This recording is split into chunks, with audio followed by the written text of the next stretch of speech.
Meet the Mets, meet the Mets. Step right up and greet the Mets. Bring your kiddies, bring your wife. Guaranteed to have the time of your life, because the Mets are really socking the ball, knocking those home runs over the wall. East side, west side, everybody's coming down to meet the Mets of New York town. Oh, the butcher and the baker and the people on the streets, where do they go? To meet the Mets! Oh, they're hollering and cheering and they're jumping in their seats.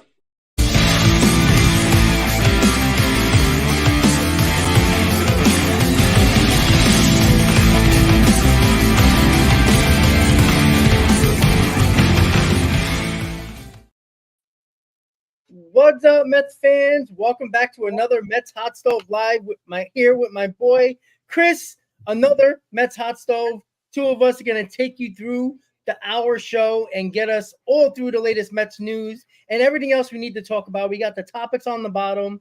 We got Chris in full Mets gear. I'm in full Mets gear. I thought it would be important to wear an October shirt just because we're going to talk about the PECOTA projections and possible wildcard team according to PECOTA and everything else that we're going to need to talk about. And, of course, your opinions in the chat as well is always appreciated. So, Chris, how you doing, buddy? I'm doing well. The October shirt is definitely fitting. We need the Mets to be back in that sort of realm of baseball games, playing some cold baseball in the October weather. I'm doing great.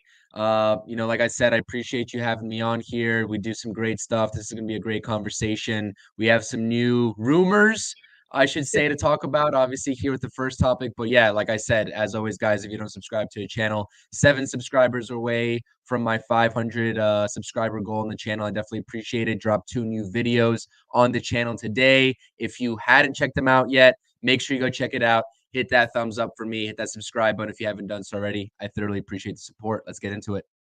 All right, let's go. So, listen, guys, the rumors that came out right after not even a few hours, I would probably say late after we finished our last Hot Stove together, along with Hayden, we went really deep into lineups and roster spots and how many roster spots are available for another arm, another bat, whatever. Yet, the news came out that the Mets have been in dialogue with Martinez, and that got a lot of Met fans very excited, including myself, because I've been hanging on the clothesline about this for about a month now, and I keep on saying, and I truly believe this, I think the Mets are always in contact with him for the majority of the offseason, and I believe that Boris was the one that leaked this stuff out because of the fact there's not enough teams that are much interested and need just that bat that doesn't really have a lot of versatility. There's not a lot of teams out there for him. And I think it's obvious the fact that after the Toronto Blue Jays signed Turner, the Giants, who needed another bat, people were like, oh, maybe Martinez will stick to California. Well, they're talking to Soler right now.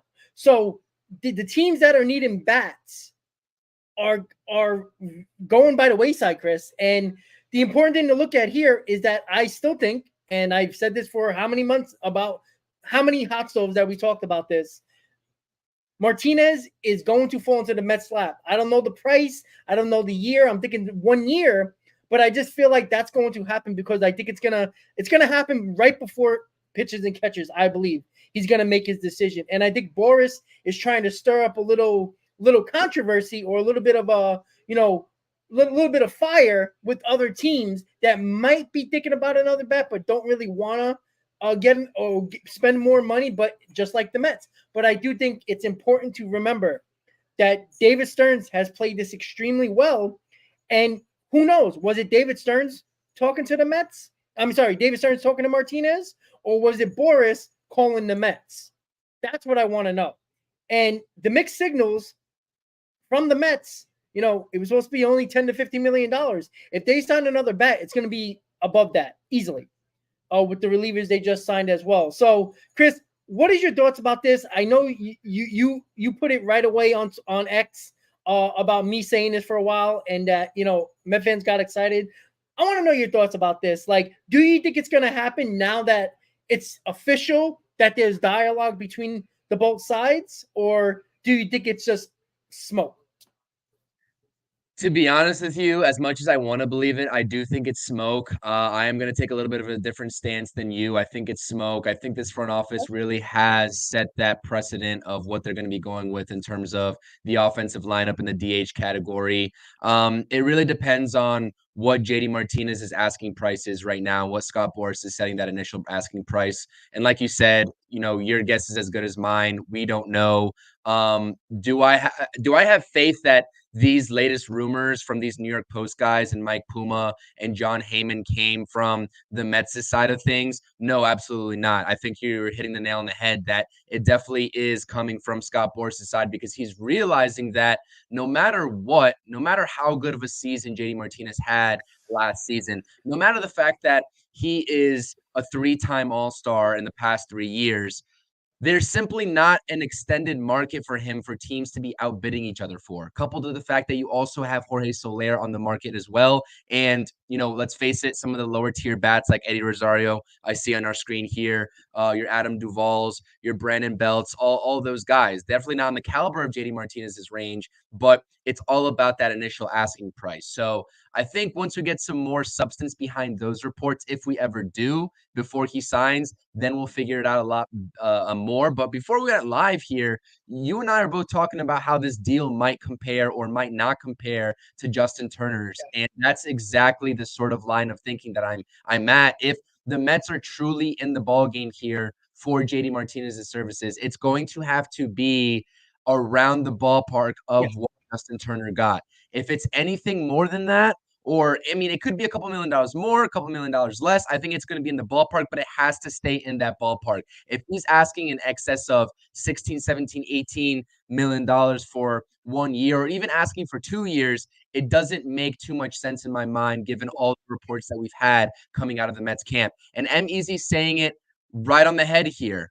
The only market that I see for JD Martinez right now is the Giants, maybe, the Angels for sure. The Blue Jays were in on him as well. They were talking to him. We saw those reports, but obviously they signed Justin Turner, and also the Red Sox. And shout out my boy Jonathan here in the chat checking in as well. He's a Red Sox fan. He's been sort of preaching to the choir this whole offseason in my mentions about JD Martinez being the perfect fit for the New York Mets, because his guys over there in Boston, they have higher hopes for Jorge Soler than we do. So it really is a thing to sort of judge his market.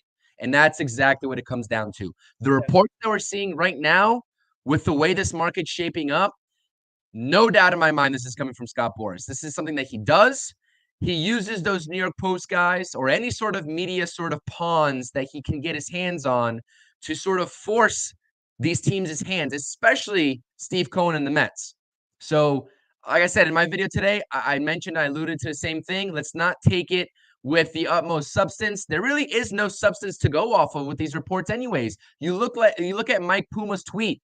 If the price is right, the Mets will bite. Sort of writing a little bit of poetry in motion there. John Heyman, there's no concrete evidence that this deal is likely to happen, other than the fact that we know at surface level these two parties are talking, right? So there's no substance behind these reports, but at least we can confidently say that there are surface level talks. And obviously we got to talk about Andy Martino taking to Twitter that sour grape, saying that per his league sources, he can confidently say the Mets are very far off in terms of actually coming to a price point with JD Martinez and Scott Boras. So, like I said, this is a need for this lineup. I'm not saying that he's not.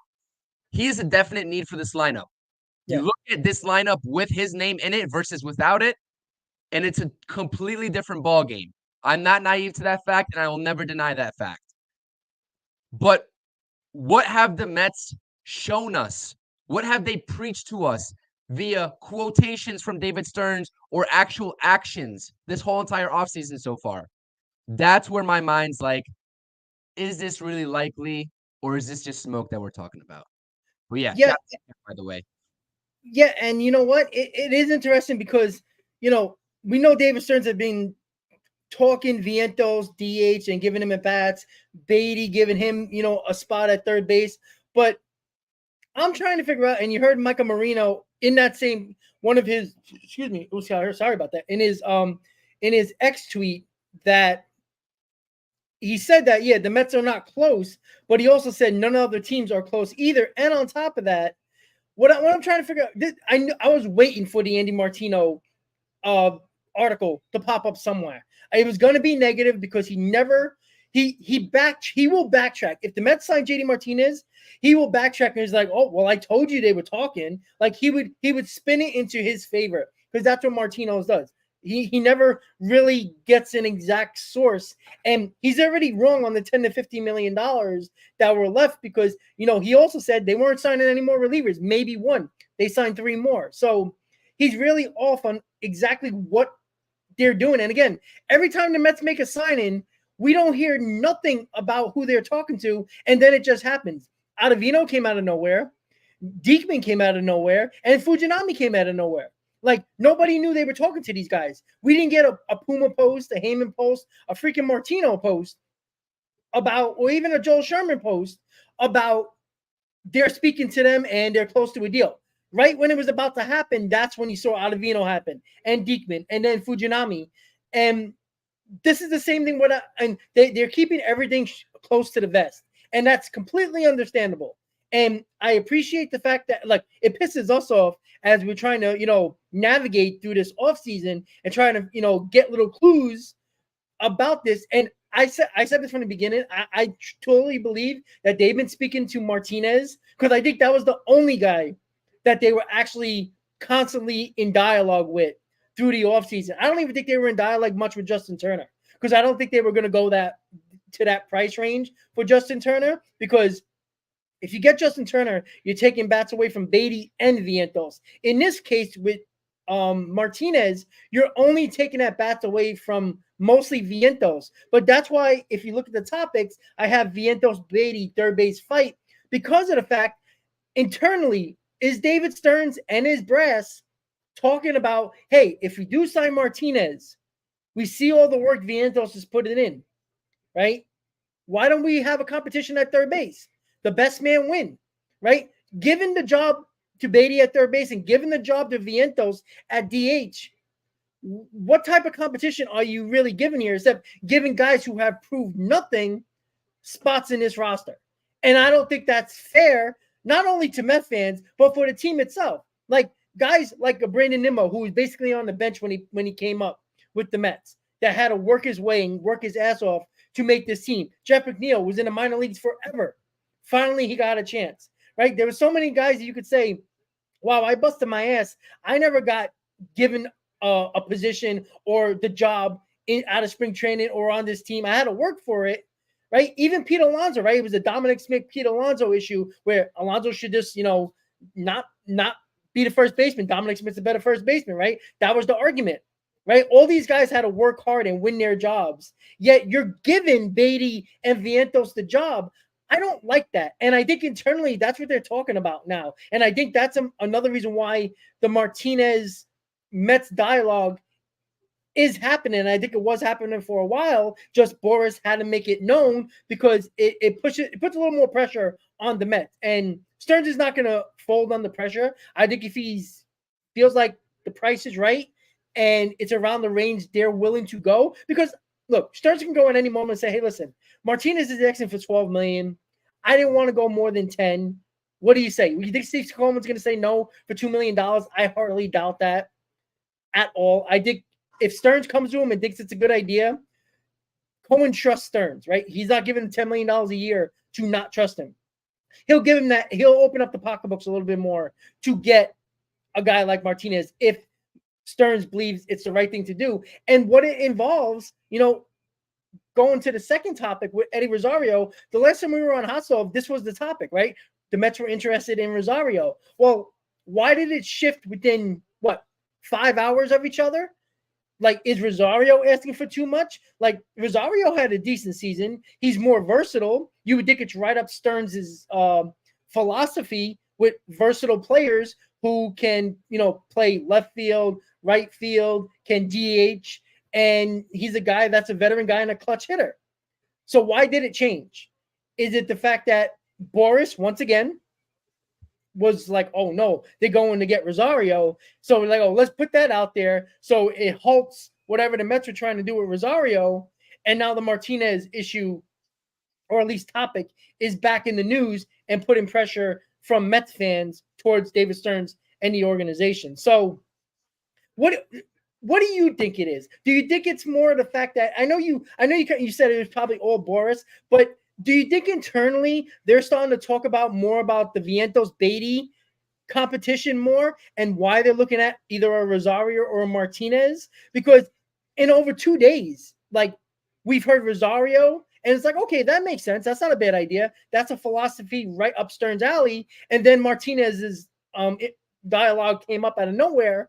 And now I'm starting to think, well, maybe they want the competition at third base now, since Vientos is already there working with Lindor in spring training already. So I don't know, Chris. What is your thoughts about all of this in total? That makes sense because if the left topics you see on your screen, on the left-handed side of your screen, all lumped together, right? You can push that competition on Brett Baty, regardless of whatever DH you bring in the door, by virtue of also needing to get Vientos' bat lineup at some point and him needing to actually play a position. Well, it's either going to be at first base, which we know Pete Alonso is going to be there, so that's not happening, or it's going to be third base. And I think that is a very valid point that you made because honestly, before Mauricio went down, he was going to be that competition for Brett Baty at third base anyways. So they were already in that mindset of giving Brett Baty the competition and not letting him just win the job flat out, because that's no fair, like you said, either. Do I think that Brett Baty deserves another chance? Yeah, absolutely. He's going to get it, but he's not just going to be handed this job, an everyday job out of spring training. Let's say he puts up a crappy spring training. They're not just going to leave him without any competition there at third base. So by virtue of bringing in a DH, now that gives you that flexibility of giving him competition while also just upgrading the lineup in general. Now I'm in the line of thinking that when we were talking about Eddie Rosario, even before this Martinez and the Mets dialogue started, I thought Eddie Rosario was a perfect fit. Yep. Both for the money and the contract that he's going to be looking for, probably sub $10 million, veteran bat presence, has the clutch gene, clutch hits, clutch home runs over his tenure with the Braves, but also because he's a lefty bat. And that also is platoonable, even though I hate the word platooning because I just hate when it happens in general. But given that he does well off of righties, Eddie Rosario, that is, you can platoon him. Now, we all know Mark Vientos also hits righties very well. That is a thing where that's why I don't want to platoon Mark Vientos if he's the everyday DH. But that's neither here nor there because you still have DJ Stewart in this equation, and that's also your lefty bat as currently constructed for the 26-man opening roster. That's a whole different can of worms that we'll go over here in a couple of weeks regardless. And we'll get more clarity on that if they actually go ahead and sign that veteran lefty bat or JD Martinez or if they just stand still. But yeah, no, I absolutely agree. Do I think that Vientos is a surefire everyday option for third base? No, absolutely not. Anybody and their moms could probably look at Mark Vientos and look at him and his sample size at third base and realize that he's probably not fit to play there more often than not. Yeah. But it's about giving that competition to Brett Baty. Is Mark Vientos going to push Brett Baty out of the lineup in that third base spot? No, he's not. I don't think that's realistic. I know other people might disagree. A lot of people are saying to get Mark Vientos' bat in the lineup if the Mets were to go out and get an Eddie Rosario or JD Martinez, that they'd be comfortable in taking that defense of Mark Vientos and substituting it for the lackluster defense that Brett Baty also possesses to get Mark Vientos' bat in the lineup because he gets you more power flat out than a Brett Baty. Also strikes out at a high clip, but that's neither here nor there. Yeah. Which I'm completely okay with as well. I think that would be a better platoon option at third base, given your lefty-righty matchups with Mark Vientos and Brett Baty, and you bring a DH onto this team. That's why I've been stressing this entire offseason that, especially at the beginning, where I thought this offseason was going to look completely different, I was like, we need a DH because this makes sense. Whether it's Mauricio before the injury happened or Vientos or Baty, they can duke it out. We can platoon there. That's fine. but that requires a DH coming into the doors. Yep. Yeah, like I said, there's a whole lot of moving parts. It makes sense that there would be a third base fight. Do I expect Mark Vientos to be some sort of defensive wizard in comparison to what he showed last season? No. It don't matter that he was working with Lindor. It don't matter. He could take 1,000 reps over there. I don't think his body type and his footwork are going to change over the course of one off season, if ever in his career. So I think we have to stop talking about it as such. But yeah, the competition would be at least something to look into. Absolutely.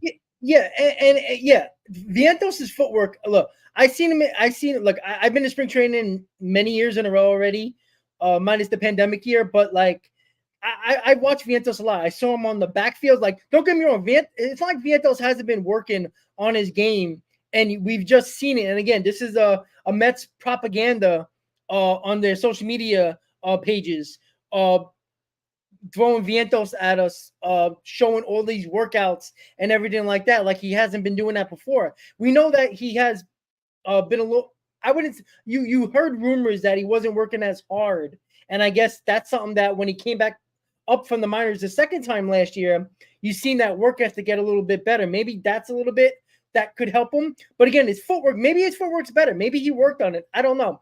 But I remember even last year when I went to spring training, and Hayden can attest to this, we were watching Vientos. He played in that intra-squad game prior to spring training, of the first game of spring training. His footwork was terrible, and we were right on the third base line because we wanted to see Mauricio and Baty, who were playing third base, and Vientos was put up in third base as well. His footwork is bad. His first quick step, which you need at third base, is a problem. We've seen him at first base last year. He'll make it a couple of nice plays. He can scoop, but his footwork is not a first baseman's type of footwork, and he's not a good fielder. And that's the problem that I have. If he doesn't hit, and you go into the season with a Baty and Vientos and no DH bat, either a Soler or Martinez or a Rosario or a Belt, and Vientos doesn't hit, what do? You send him back down to the minors and find somebody else? Like, what are you clearly going to get it? Is DJ Stewart the guy? Are you going to go whoever's hitting in the minors, next man up? I mean, I'm okay with that. But I just feel like there needs to be a backup plan. And I'd rather have a veteran like Martinez that if he struggles and he gets old all of a sudden, then bring up Vientos and see what he can do with the DH spot. If you have to give Martinez a couple of days off because of his back, then you use Vientos. I'd rather have that situation than having no other situation and more question marks, bringing guys up and saying, "Oh, here, you tried to do this." Like you're giving a lot of unproven players at the DH spot. And when the DH first came to the National League, we were all excited. That's when JD Davis, Dominic Smith, we had so many bats on the bench that because we couldn't play them because we didn't have the DH. We thought, oh, this is perfect. We got a DH now. We can put those bats in the lineup. And the Mets never had a consistent DH that was worth anything. Probably JD Davis, but he was actually the third baseman in 2019. Like nobody. 4 years now we've had a DH, and it's been a complete disaster. I never found a team that can be so bad at DH, especially no matter who they think they can get. It's just been a complete disaster.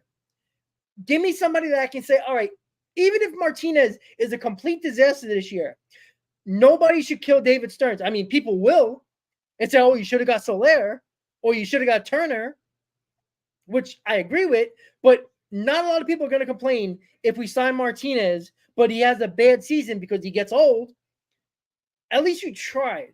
And I'd rather you try than to just give Vientos the job and say, all right, well, he didn't do his job. Next man up, and find another scrub in the minor leagues that's probably just as bad. And that's what I worry about, Chris, going into the season. Yeah, and it all comes down to what the Mets' goals and aspirations are this season at the end of the day, too, because it's like, I honestly, I've been telling and I've been preaching this all offseason to anybody that would listen, right? And I truly don't think that Mark Vientos is the end all be all for this Mets team. Like, they're in a position where they really can't send him back down to the minors. I mean, they can, but it's useless because he's 24 years old. He's 23, I think, 20 going on 24. So there's really no use to send him back down to AAA. So even if you do sign a DH, he's going to have to stay on the roster, and that pushes away DJ Stewart. And the only lefty bat that you'd have at that point on your bench is Joey Wendell. But like I said, there's no reason to send him back down to AAA. But at the same time, I agree with you. It's like, well, are we really going to commit to this developmental type year, given the additions that we've made, right? Like, we can make that wild card spot. That's where I don't think we're going to sign the DH, because that would put this roster just into overcrowded mode, to be honest with you. So I've been saying this all along, like, Mark Vientos, regardless of what he does, this is the Mets' chance to showcase him as a DH or as any sort of hitter in this league, that he's capable, and to drive his price up. Because like I said, in 2025, I don't think he's the end-all be-all for this team going forward in 2025 and beyond. And this is where the whole mixed signals come into play. It's like, what are we really trying to do? Are we trying to go all in for this playoff spot? Are we trying to half-ass it and see what happens in the first half, hoping we can get by with Mark Vientos in this lineup and no protection for Pete? This is like a half-ditch effort to be that playoff team, because the writing is on the wall of what the Mets need. It would be JD Martinez, right? With what we have on the market right now, it'd either be JD Martinez or Jorge Soler if the goal is to win in 2024. And that's where I question what the goal truly is. Is it a goal of simultaneously trying to be that playoff team while showcasing your young talent that has a trade market, or to create a trade market for them next offseason? Or is the goal to win at all costs? Forget about the next offseason in terms of the trade market with a player like Mark Vientos, and even Brett Baty can be lumped into that category with the prospects coming up. And let's just win with what we have. There's like multiple revolving doors of what the Mets can do. And I feel like if the goal, the end-all be-all goal, was to confidently put the most wins out there without taking into account the payroll, without taking into account the situations of Mark Vientos on this team long term, then they would have already signed JD Martinez. But them, and I'm not going to even say that they're naive, because they're not even naive. They're not dumb. This front office is not dumb. David Stearns is not dumb. And I'm never going to treat them as such, because they know better than us as fans. But if the fans are sitting here and telling you all what the obvious get is in JD Martinez to make this lineup light years better, and they're still, if they're still not going to do it, we'll see here shortly if they're actually going to commit to it or not, then there is a sort of sense that their priority is getting Mark Vientos those plate appearances that he needs to prove himself, to either be that everyday DH, which I don't think he's going to do. I don't think he's going to prove himself to the caliber of being that guy for this team long term, or getting him out of here in 2025. Because like I said, this organization is in roster overcrowded territory with the prospects coming up, given this situation with the payroll also being flexible and having your outside sort of free agent market next year coming right in your lap in terms of the hitting category too. You can only trot out there a lineup of 9 players. Does Vientos really fit in here long term? That excuse me, now I'm kind of getting something caught down the wrong windpipe. That's what I'm trying to preach to the chat to actually step back and think about. We have a whole 2024 season ahead of us to understand what Mark Vientos is about and what type of player he is, but truly think, are the Mets committed to him long term? And I think the answer is no to that. Yeah, I don't think they're committed to a lot of guys, to be honest with you. I don't think they're committed to Baty. I don't think they're committed to, honestly, I don't think they're even committed to Pete Alonso at this point. Like, it's kind of obvious, but like the mixed messaging is the problem. Like, is it the Mets that are sending mixed signals, or is it the writers and the reporters giving those mixed messages? Because again, if this is true, that they are speaking to Rosario and Martinez, and probably they're speaking to Brandon Belt as well, right? Then what they're saying to us through the media is false.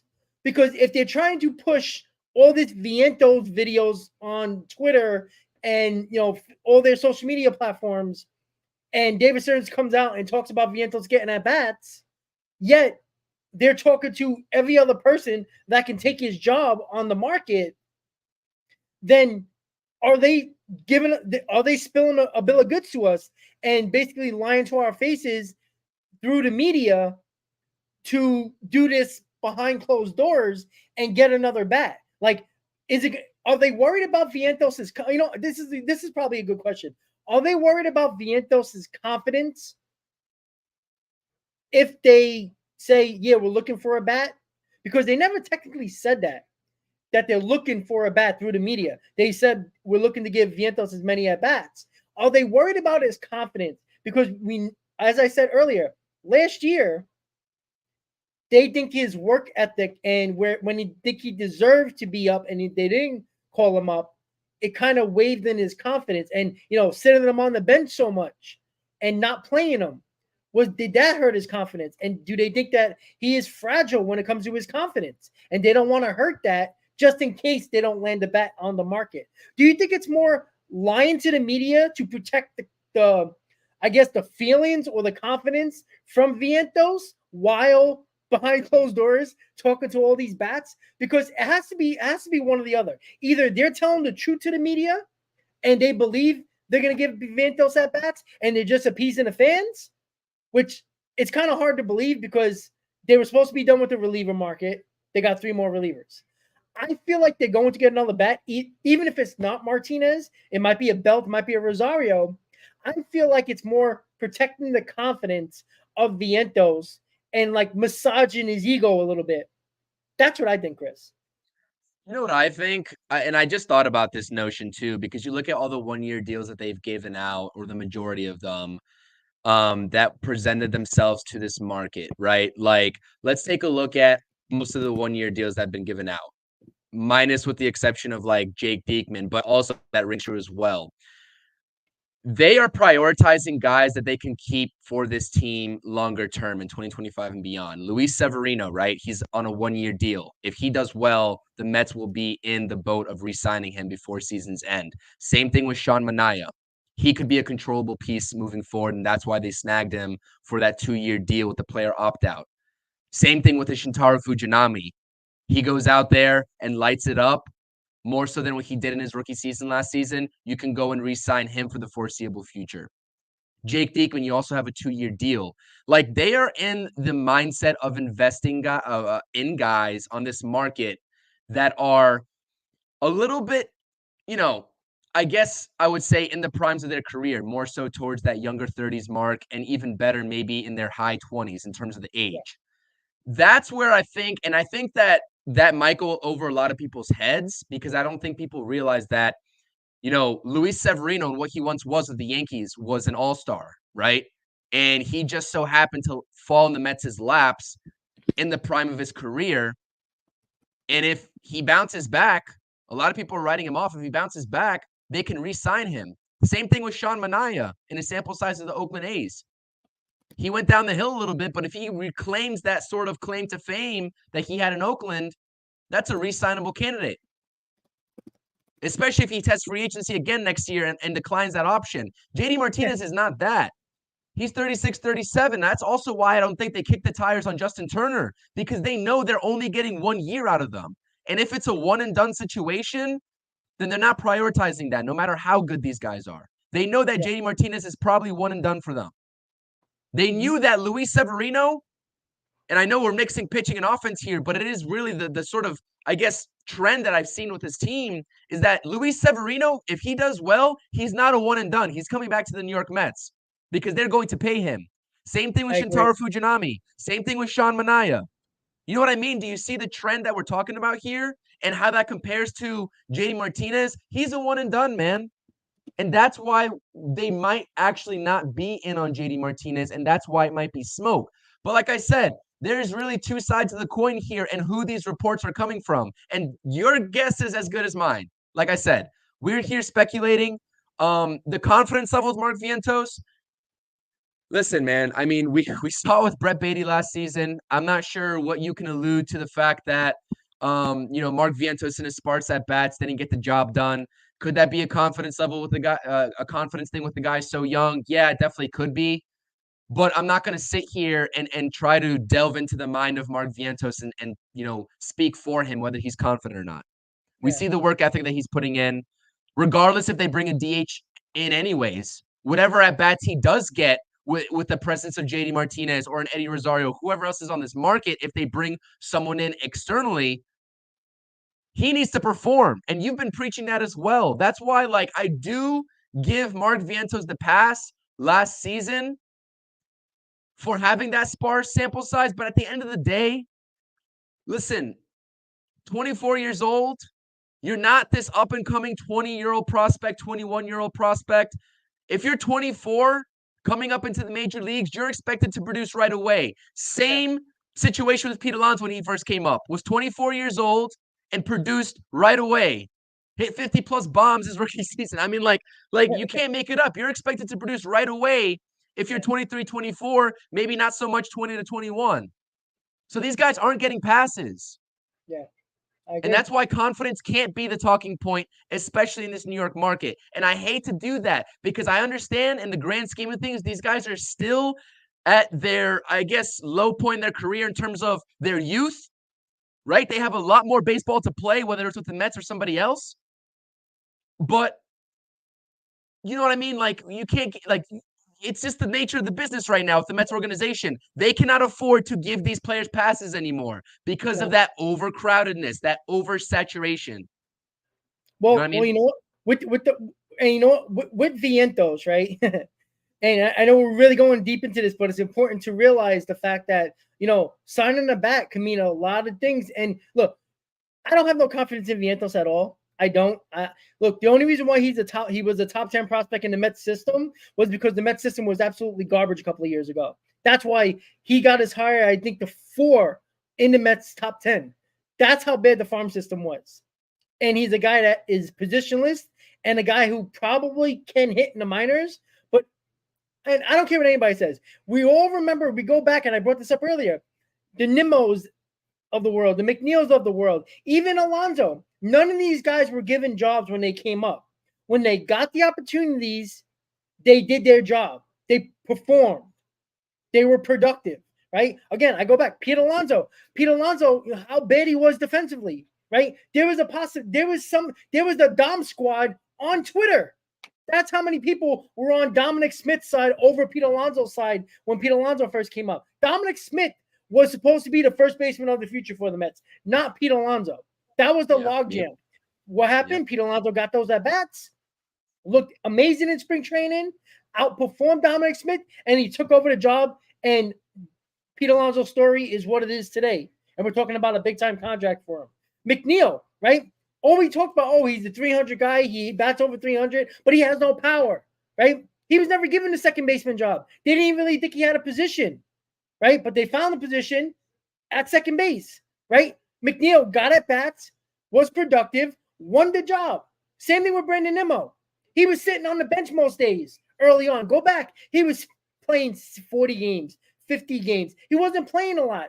But when he got his opportunity, slowly but surely, he performed and then got more at-bats because he was productive. I don't want to keep on hearing, he didn't get enough at-bats. You know what? If you get 50 at-bats, work your ass off on those 50 at-bats. I'm not saying being 45 for 50 and bat 800, but you got to show something.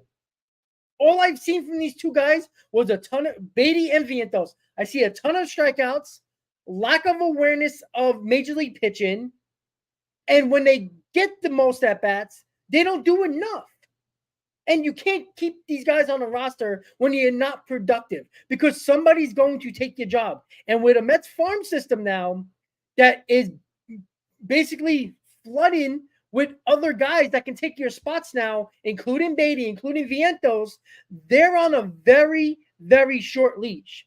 And I think that's another reason why they might bring a veteran batter in, is because of the fact that if Vientos doesn't do his job or Baty doesn't do his job, they're going to have veterans to be stopgaps early in the season if these guys don't work out.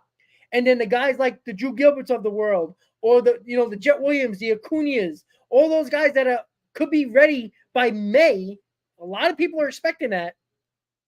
they're going to take those positions. So these limited at bats, it's not the only players in the world in this organization or in baseball that didn't get the at bats right away. But when they did, they took full advantage of it. That's what I want to see from Vientos and Baty. There's short leashes. When you get those at bats, do your fucking job.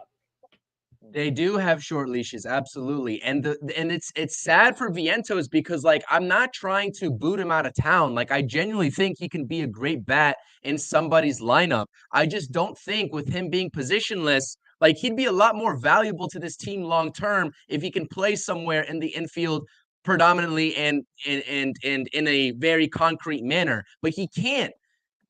If you're a DH, you're supposed to overproduce at the plate. I think Vientos can produce, and I think he can outproduce the projections right now.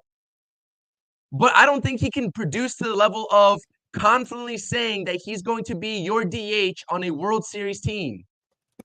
And Game for War is saying in the chat here, saying, it's not Vientos hate, by the way. Like I said, I just told you that he's going to have a great season if he's the everyday DH. All I'm saying is that you can't compare him to Aaron Judge because Aaron Judge plays a position. Vientos doesn't. And that's a huge difference, and that's a huge discrepancy when you look at a guy long-term fitting into your team and waiting for him to develop. It's two different situations. But yeah, like I said, everyone might take this as Vientos 8. I'm not trying to run him out of town. All I'm saying is him being positionless, he has a short leash. Correct. And that's all I'm saying. Baty has more of a leash because of the fact he can play third base. He has a position. That's the problem with Vientos. That's why I'm so frustrated with the Vientos situation, because you have one job. You don't have to play the field. All you have to do is get at bats with the DH spot. That's all he has to worry about. Worry about your at bats. You're not a position player. You can't play any position well. Your main focus and your main priority on this team is your at bats. That's what you need to be focusing on, because there's a 95% chance you're going to be the DH. You're not playing third base. You're not playing first base, most likely. Pretty good shot of that. The fact of the matter is, when you're positionless and you can only do one thing to help this team, that's your priority. So when you get those opportunities at the plate, you got to perform. How much more production or how much more chances you're going to get? And I'm not saying 200 at-bats are a lot, but those 200 at-bats have not shown me enough. The same thing with Baty. Baty was injured, so it was hard to really tell, because he was on and off with injury and stuff like that. But Baty hasn't looked good defensively. Baty is only getting the leash, and I think his camera went out. We'll get him in a second. But giving Baty a little bit more of a leash is the fact that he can play the position, or at least be a serviceable third baseman. Because remember, guys, we talk. Somebody brought up David Wright. David Wright, when he came up, was considered not a very good third baseman. Didn't have a great arm, right? Threw sidearm. Didn't throw over the top. Like he had. I throw like that 3/4 at third base. Like your ball, makes that weird dip. And David Wright had that issue in the minor leagues, right? We ended up loving David Wright, and he became a very good defensive player. But he came up, even though he was much bigger as a prospect. But we have to remember, Vientos is positionless. Until we realize that, and that's why he's not getting much of a chance, or at least a bigger leash than most other guys, like Nimmo, like McNeil, like Alonso, is because those guys found positions. They have positions. Vientos didn't play a lot of field, even in the minor leagues. Baty was playing third, right? They had their first baseman. Vientos was playing first base, but he was mostly a DH guy in the minors. That's the problem. And that's why I think the Mets are kind of going through the motions here with these free agents, because I don't know how much confidence they have in Mark Vientos. So, Chris, let's head over to the Mets. Again, I'm sorry. Wait, one thing I want to end that topic on, and I dropped it in my video today on the channel, talking about metrics and what we would like to see out of Mark Vientos if he's given that full-time DH role. Okay, let's say for the Mark Vientos crowd, for the people that really believe in him and they really like him and they want to roll with him as DH and all that good stuff. I'm fine with that. But we have to stop talking about his potential upside at some point. There's only so much upside that he has. There's only so much skill set that he has that we can talk about before he actually starts producing those numbers. And we're going to find that out shortly if the Mets don't sign a DH. I want to pose a question to everybody. In order for Mark Vientos to prove to this front office, because this is a showcase year, this is the season that he is getting the opportunity, presumably, with everything remaining consistent. If things stay consistent between now, February 7th to opening day, and he's the everyday DH, this is his showcase season. What we as fans, what do we expect metrics-wise? Put a number on it. What are you expecting metrics-wise from Mark Vientos to be fully confident in him being the everyday DH in 2025 and beyond? I want to get the chat's opinion on that. What does he have to bat in terms of batting average? What does his OPS look like? What does his home runs look like? Does he need to decrease the strikeout rate because he's at 31.5% or a little bit over 30%? He's in the 30s, which isn't great. Give me numbers and back those up by numbers so that way we can sit at the end of the season and look back on this podcast on February 7th and say, okay, on February 7th, I was expecting Mark Vientos to produce XYZ numbers. Yeah. Solid numbers. And this is what he produced. And then you're going to have your answer if he actually fit that bill and he did the job, got it done or not. Correct. And I'm sure the Mets front office is doing the same thing right now. Correct. And easy, yes. You says, oh, give him a chance, give the kid a chance, let him have the year. That's fine. But you see, you're saying, easy, if you believe in him so much, why only give him just a year? Why not just bring him into 2025 as well? If you believe in him so much. The fact of the matter is, you saying that give him the year means that you don't totally believe in him. So if you don't totally believe in him, then you're questioning us about not believing in him right now. So you might as well just put him on the team in 2025 because maybe he'll take his 26-year-old season because you can't wait. Because if you're really serious about, because you really can't wait, because guess what? There's about 4 or 5 guys that could be up from the minors in the middle of this year, definitely next year. So Vientos definitely won't have a spot. The fact of the matter is that you can't say you believe in a guy and then say, oh, give him the year and see what happens. Well, that means you don't really believe in him. You're hoping he's good, which we all are. Look, I'm not going to, boo Vientos on opening day because I don't think he's very good. Shoot, I cheered Robinson Cano. I clapped for everybody on opening day. I cheer for everybody opening day. Some louder than others, but I cheer for all of them, right? I'm not a big fan of Brandon Nimmo, but I cheer for him. I want him to do great because it's going to help the team that's across the chest that says Mets. The fact of the matter is you can't say you believe in a player and it says, oh, just give him a year and let's see what happens. That means you don't believe in him. That means you're not sure. So us saying that we're not sure is not different than what you're saying. We're not saying don't give Vientos a chance. We're saying we don't believe in him like most people claim they do, but yet if he's not good this year, you're saying to get rid of him. So you're giving him the year, fine. But we don't mind giving him the year. But you're not believing in him as much as you say you are, and then getting on us saying that we don't believe in him right now. It's not much difference. The fact of the matter is we don't mind giving him a chance. But going into the season, if Vientos is bad, I'm going to be like, well, I told you so. And then if he's good, people in the chat are going to say, I told you so. But that doesn't mean that he's going to have a guaranteed spot in 2025. Either way. As Chris is saying.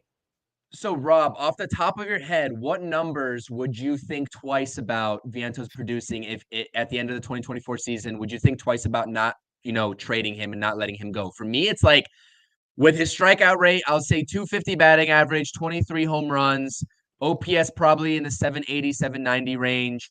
RBIs, I mean, that's a hit or miss with where he's hitting in the lineup, so I'm not going to go over that. But cutting his strikeout percentage to maybe a more respectable 26, 27%. Those are an OBP has to be higher than like 250 what he produced. So I'm saying around 300 OBP, maybe 310 would be great. Those are the metrics that I'm putting in place to make me think at least twice about trading him and that we have something long term. And even then, I'm still like, all right, well, that just boosted his trade value. What is his trade market? But at the very minimum, that's what he has to produce. In my mind, my humble opinion, everybody's answers is going to be subjective and it's going to be different to make me think at least twice about it. And if he produces anything north of that, then I'm like, okay, we're probably not going to trade him because we have something here. But that's the overall thought process that I'm going through and I'm trying to introduce to the chat. Let's just not talk about us not believing in him, us not going and not putting metrics on him and keep talking about, oh, he can hit in a good sample size and an everyday type role, he can hit 30 plus home runs. Okay, give me an actual number. Is it 30? Is it 25? Given that he only hit 11 last season? What is it? Drifter saying in the chat, if Vientos can do OPS of 800, 250 average, 25 plus home runs, 85 RBIs, and the K rate around 20%, which is a lofty goal for the K rate if he's already at 30, 31%. But nonetheless, those are good metrics. Now we're getting somewhere. But if we're not talking numbers here, if we're not talking projections, then what are we doing here? We can sit here and talk about subjectivity all day long. Numbers are objective. Opinions and skill sets and what we think a player excels in is subjective. Let's talk metrics. That's all I'm saying. And listen, then we might as well keep Vogel back because you know where you're getting from him, right? Right? You know what you're getting from, right? You get 14, 15 home runs. He probably bat 250. He'll give you a ton of walks, and you know what you're getting. You have no idea what you're getting from Vientos. That's the problem. Look, I need 25 plus home runs for Vientos because if he's the guy, and we went through our lineups, Chris, the last time we spoke, if Vientos is going to be probably the guy that's going to protect Pete Alonso, maybe. I think they're going to give him that chance early on in spring training. I guarantee you in spring training, you're going to see him behind Pete Alonso a lot of times. If you're going to be behind Pete Alonso, you got to give me 25 plus home runs because you are supposed to be a power guy. That's what we all heard about Vientos was his power. Everything else, who cares? Look, if you're going to hit 25 plus home runs, you can bat 230. And, with those home runs, you're probably going to have close to 70 RBIs, if not more, depending on people on base. The fact of the matter is, the only way I see Vientos being the everyday DH going in 2025 is if he has an outstanding year. Not a good year where he hits 20 home runs, bats 230, 240.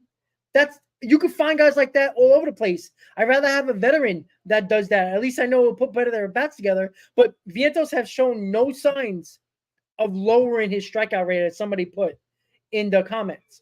His strikeouts are a big problem. And that has not changed throughout the minor league system and probably won't change in the major league in MLB. It's just that simple. So, Chris, let's finish up the topics here since we're getting close to 8 o'clock. Mendoza expectations. The only reason why I thought that because nobody's really talking about Carlos Mendoza. It's like been an afterthought, and I think it's going to start picking up steam once spring training hits and he starts talking. We know what Mendoza is. He worked his way through the organizations in Major League Baseball from the lower part of coaching and finally got to the biggest, the highest point as being a manager. So he worked his way through. He wasn't given a job based on knowing somebody. He worked his way up through organizations, which I like, right? People thought Snicker for the Braves was a joke because he was a minor league manager for many, many years, and he ended up being the perfect manager for the Braves. Mendoza, obviously, he's not been through the Mets system, obviously, but he's worked his way up. He's had a lot of years on a successful team in the Yankees under Aaron Boone. But Mendoza is a fiery guy, respectable guy, but a fiery guy, is not afraid to say his piece, as you noticed. He even said that in his press conference. I like the fact that you got a veteran guy behind him in John Gibbons. You got Sawball as well as a coach with him, so experienced guys with him, so he's not going blind like Luis Rojas. It was rookie. It seemed like everybody was a rookie. Buck Showalter was basically running things, but with Carlos Mendoza, knowing that John Gibbons is behind him for at least a little bit of a security blanket, what is your expectation for Carlos Mendoza?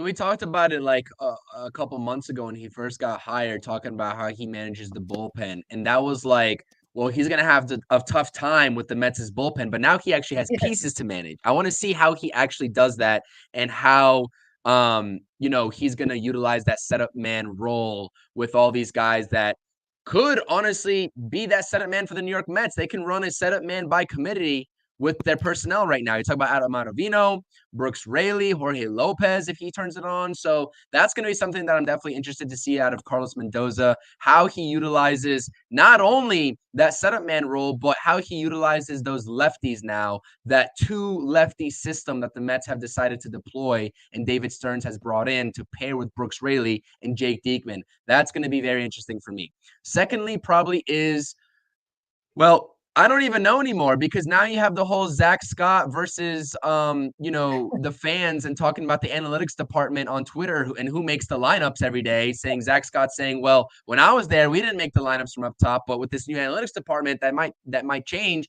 I don't know who's making the lineups. If it's Carlos Mendoza, though, then, at the end of the day, that's the obvious of a manager and what his job is to make the lineups. And that's going to be a very hard sort of situation to navigate if no DH is brought in externally. If they're rolling with Mark Vientos, obviously he's not going to be hitting behind Pete Alonso. I would hope not. I would hope not, right? But you never know.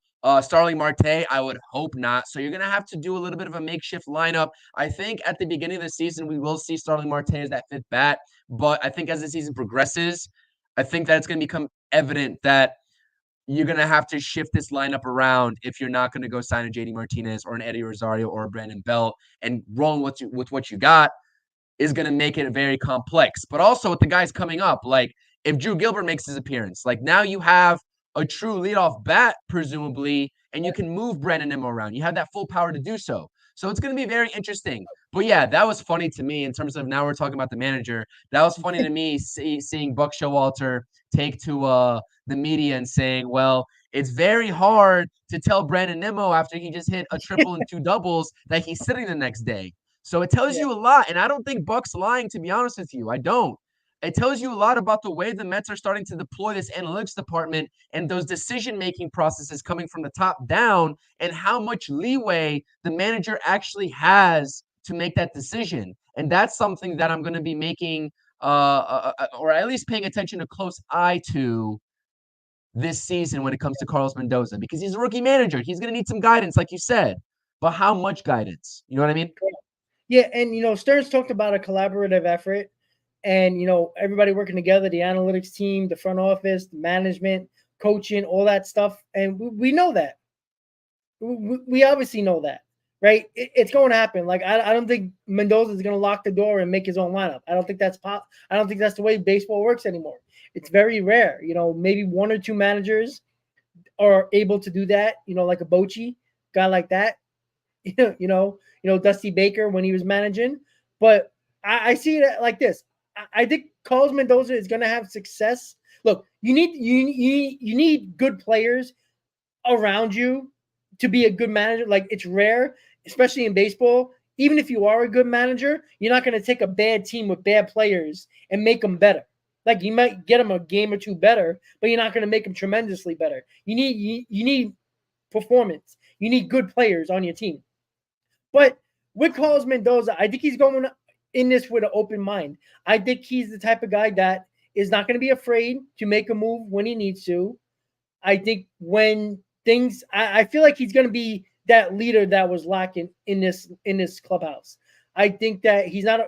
He's a Latin American guy, South American guy, right? Latin American guy, excuse me, Venezuelan, right? He's going to work well with a lot of the Latin players. I think that was important too.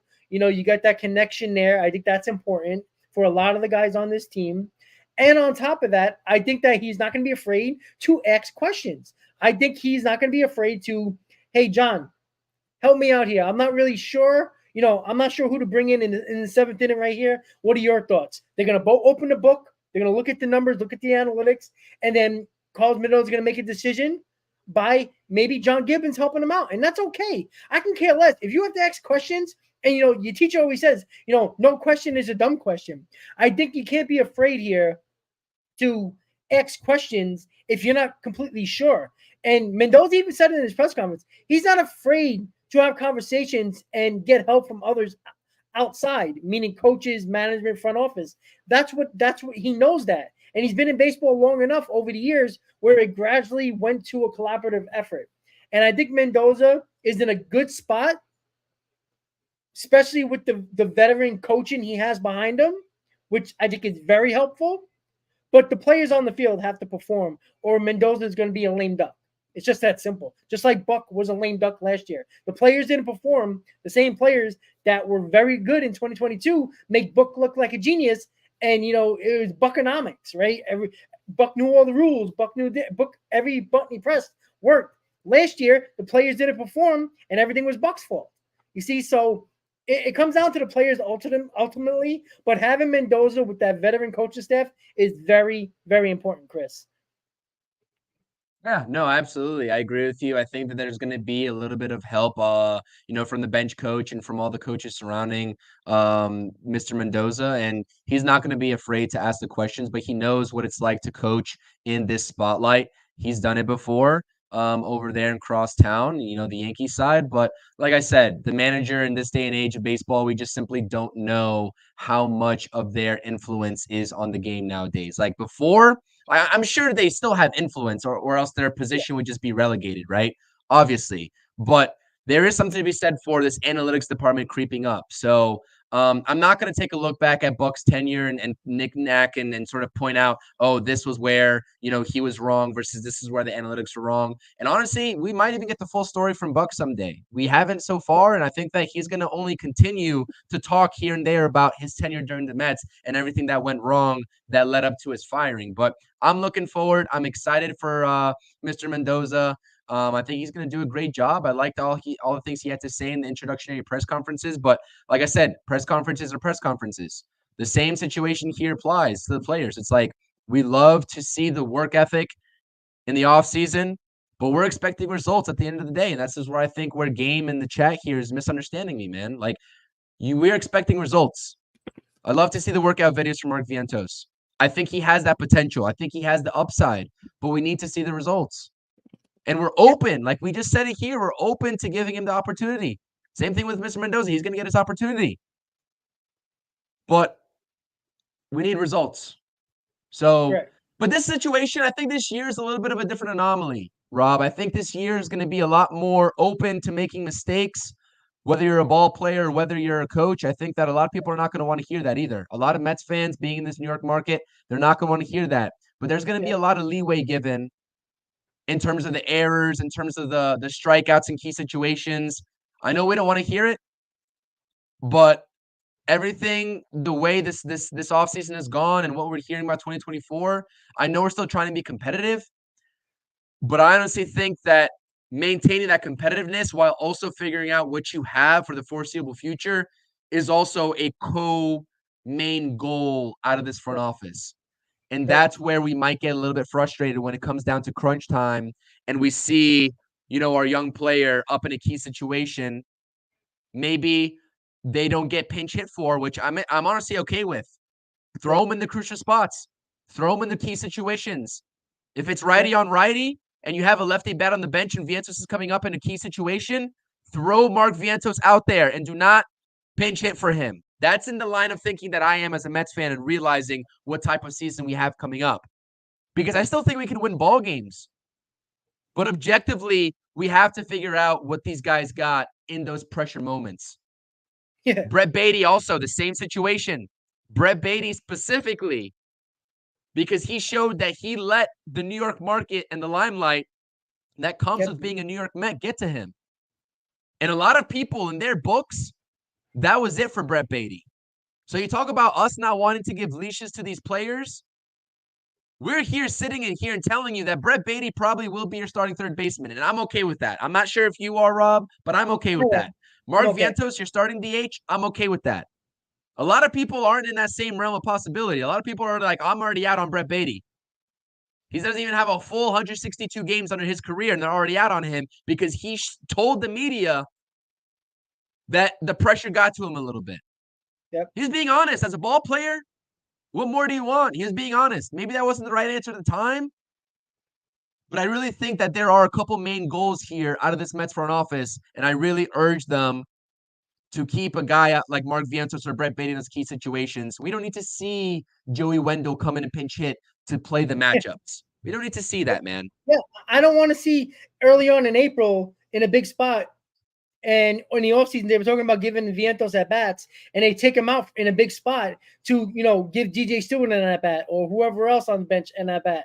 So we'll see. But speaking of performance wise, Pacoda projections, we're going to link the wild card team involved with this as well. Pacoda has the Mets with 84 wins, being the third team in the NL East and the third wild card team with 84 wins. I'm gonna give you my early projections.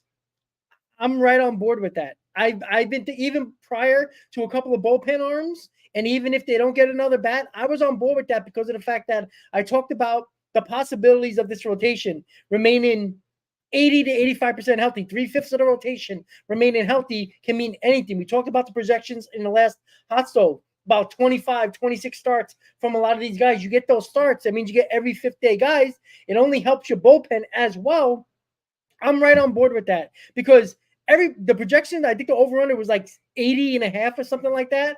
And now Pacoda, who's been very good with projecting a lot of these records, I'm right on board. I'm right around that area of like 83 to 85, only because of the fact that I can see things going very well. And even if things go bad, I don't think it's going to be less than 80 wins, to be honest with you. I think they're going to be a 500 team regardless of how things might turn out in the first half. Because, things could turn out really bad in the second half because they trade people away because their first half wasn't very good. So, Pacoda projections, 84 wins. How do you feel about that? That's a third wildcard spot. That's right on because they're in the middle of the pack with all those other National League teams, Chris. So what do you feel about those projections? Yeah, I think they're right on par with what I would have for them as well. 82 to 84 wins is definitely the sweet spot. We saw 84, and I can't do the math for 162, but 84, whatever the loss column looks like there. What is it? 76, 84 and 76, somewhere around there. That gets the job done for the wild card spot, right? We saw with the Diamondbacks who made it all the way to the World Series. I think that's a fair projection. Fun fact about the Pacoda projections, because honestly, I don't get into like the actual equation or the analytics behind how they get to those wins. I think they said 88% of their projections for these teams throughout the years have been accurate in terms of projecting within 15 wins. But 15 wins is a very big discrepancy. Big number. Yeah. Big discrepancy. And I think they're around 50% predicting within 6.5 wins. So that means like the Mets have a 50-50 chance to be anywhere between 77 to 91 wins, and they're picking smack in the middle there at 84. So that gives you what you need to know right there, which, like I said, it's very realistic with what this roster has on the table right now. If the Mets get JD Martinez, do I think that they can add a couple of wins onto that? Yeah, I do. I think they can be 85, 86 wins. Maybe we're talking about higher 80s wins. But for right now, with what we got, I think 84 is fair. I'd maybe be a little bit more reserved in terms of going 82 to 83, but it's going to be that wild card team. And you take a look at the teams that the Mets are going to be competing with the wild card. You're talking about the Cubs. You're talking about the Diamondbacks again, with the Dodgers presumably winning that division. You're talking about the Phillies, the Marlins, maybe the Brewers. That's 5 teams right there at the top of my head. Not a lot of teams.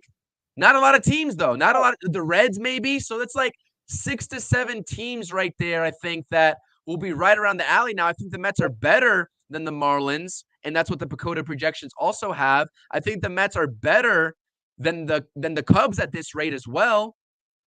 But you know what I mean? Like it's anybody's guess. 78. Thank you, Carlos. I appreciate it. Yeah, it's anybody's guess in terms of where they will fall into that +6 or ±7 range of these Pacoda projections, given that you now have the outlook and the realistic outlook of who those other wildcard teams are going to be. We know the Braves are winning the division. We know the Dodgers are winning the division. It's anybody's guess who comes out of the division in the Central. I would probably guess the Cubs right now and give them the edge. So you'll be competing with a team like the Reds and the Brewers for that last wildcard spot if I had to project it. But yeah, like I said, it's very feasible. It's very doable, even with the roster that they have right now. And that's what I'll say. I like those projections. Yeah, and we have to remember it's not just being having the Mets projections as well. It's the fact that the Brewers just traded Corbin Burns, so Peralta is their guy now. But you can't tell me they got better, right? The Cubs really haven't done anything, right? They got Imanaga, but we don't know what Imanaga is going to do. They might bring back Bellinger, maybe not. But they haven't really done nothing. The Phillies, who signed Nola early on, haven't really done anything. So they're bringing back the same team. And, that can get stale. They had a pretty good, run of it early on, but the Phillies struggled down the stretch last year as well. So there's a lot of things to look at here. And again, I think it's so important to come off to a good start in April, and it can mean a lot of good things going forward. But Chris, give me your final words before we go and finish up this hot stove and let everybody know what you're going to do with your page. Yeah, no, like I said, we'll keep monitoring the rumors. We'll keep going and monitoring the Martinez rumors, any other external DH rumors. I think the Mets are pretty much done. If I had to guess, I don't think that they're going to get an external DH. If I had to guess right at the top of my head right now, even given these rumors, but you can be rest assured we will be going live as soon as another signing drops if we get one. So that's going to be happening. Stay tuned. In a couple of weeks, we're going to be dropping, I believe we talked about it the last stream, the 26-man roster projection and all the possibilities of who can make that 26-man roster. A lot of moving parts to it. Like I said, this is very fun to do. This entire offseason coming up here and talking in front of you all about the Mets has been very fun. A little bit of a different offseason than I would have projected it from the start. But nonetheless, I think it's been productive in David Stern's year one offseason with the New York Mets. And I've already said time and time again that I'm not going to judge David Stearns until next offseason, given the flexibility or lack thereof of this payroll right now. Where you can find me at CPNY Sports on YouTube. Like I said, I'm very close to 500 subscribers. If you haven't subscribed already, I definitely appreciate it. Thank you so much. If you've already subscribed, keep rocking with me. More content coming out. Got 2 new videos on the channel today. Talking Mets, talking Knicks. If you are interested in the NBA trade deadline, we'll be doing some coverage there for the Knicks. We'll be doing all things New York sports, like I said, not only the Mets. So keep rocking with me. I definitely appreciate it. And salute. I appreciate the chat as always. Absolutely. So check out those new videos he posted and get him to 500 subscribers, guys. Let's go. And if you are a subscriber, keep on checking them out and giving them those views and that thumbs up. All right, guys. So my prediction, Monday, the Mets will have a new bat. I'm not going to predict Martinez, but a new bat on Monday. I think right before pitchers and catchers, you're going to have a bat. Belt, Rosario, or Martinez. With that said, another Mets hot stove in the books. Chris, it's always a pleasure. Have a good game tonight, buddy. And let's go Mets. See you next time, guys. Have a great night. Let's go Mets.